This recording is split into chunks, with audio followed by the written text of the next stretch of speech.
Ana bawakan di situ kisah nyata. Kejadian pada tahun 1955.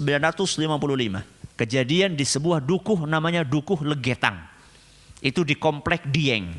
Dukuh itu apa ya?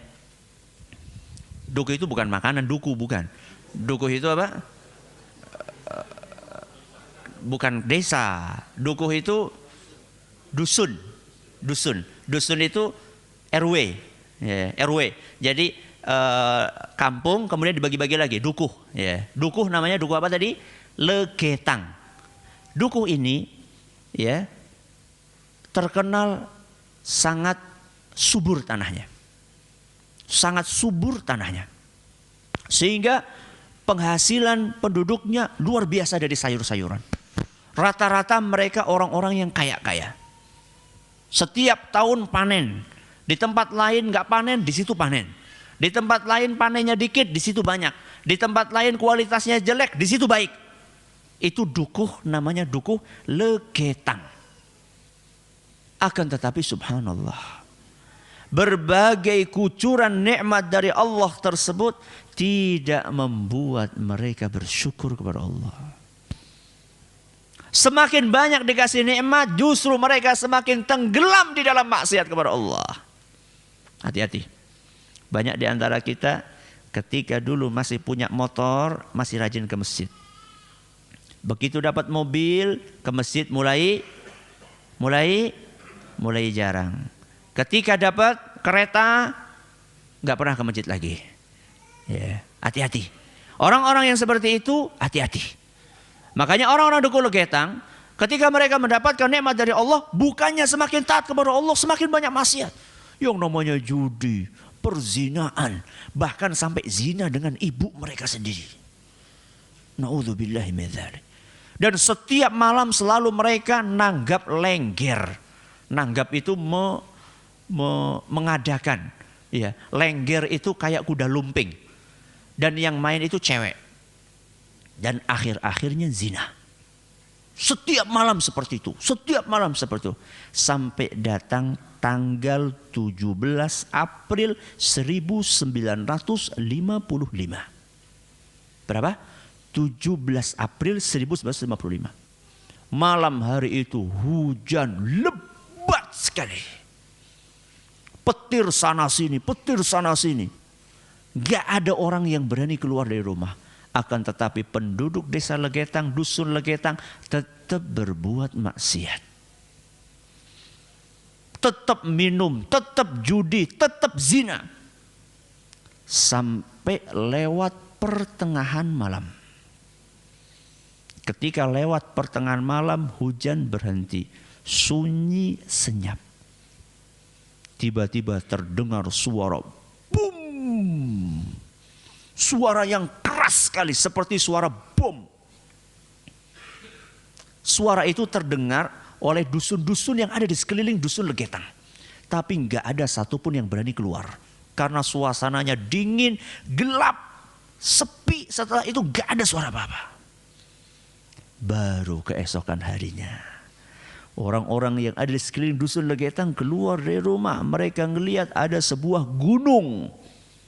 Namanya Gunung Pengamun-amun. Ternyata gunung itu sudah separuh nggak ada. Separuhnya gunung nggak ada. Mereka, gunung hilang kemana ini? Gak ada separuh. Kemudian mereka lebih kaget lagi ketika gunung yang separuh itu sudah pindah di atas dusun Legetang.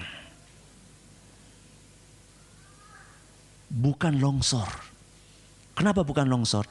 Karena Gunung Pengamun-amun ke bawah kayak gini ada lembah. Ada lembah, kemudian di sini ada dusunnya. Lembah ini, sungai ini sama sekali tidak ada longsorannya. Berarti gunung itu diapain? Potong, diangkat. Siapa yang bisa ngangkat itu?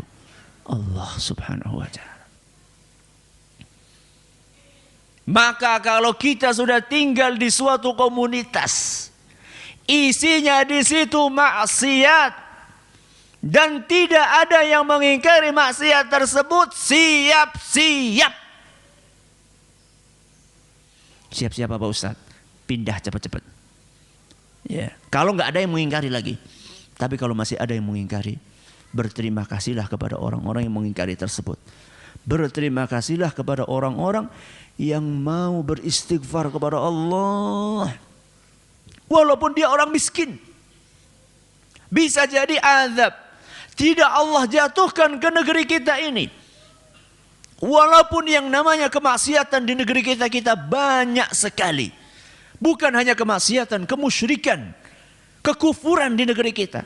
Mungkin Allah belum jatuhkan azab kepada negeri kita ini secara umum.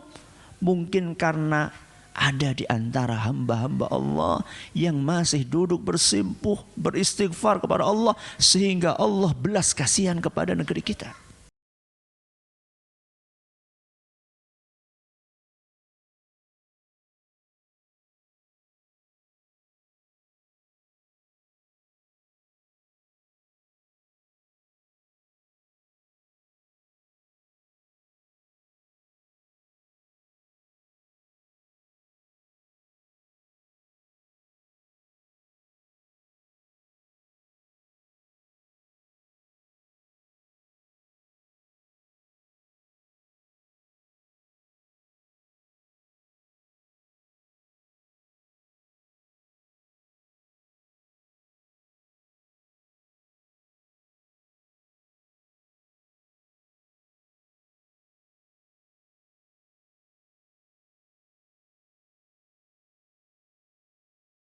Para pemirsa, saya sedang berada di sebuah kampung Liketang di wilayah Dieng, yang tepatnya di Kecamatan Kecamatan Batur, dan saya sedang bersama dengan Mbah Thoyib, dan Mbah Thoyib ini adalah termasuk saksi hidup yang ketika kejadian peristiwa Liketang yang sangat melegenda.